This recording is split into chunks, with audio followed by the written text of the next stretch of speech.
So guys নমস্কাৰ। আজি মই আহিলোঁ মোৰ লগৰ এজনৰ বিয়ালৈ।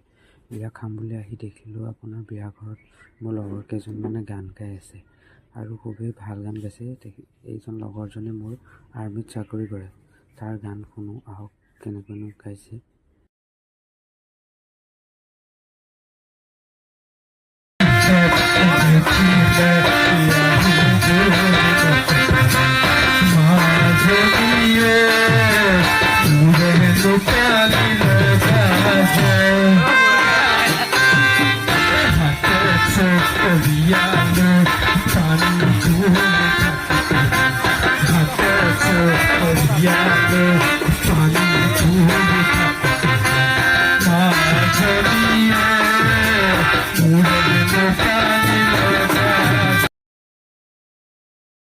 তাৰ গান শুনি শুনি মই বিয়া ঘৰত খাবলৈ পাহৰি আছিলোঁ।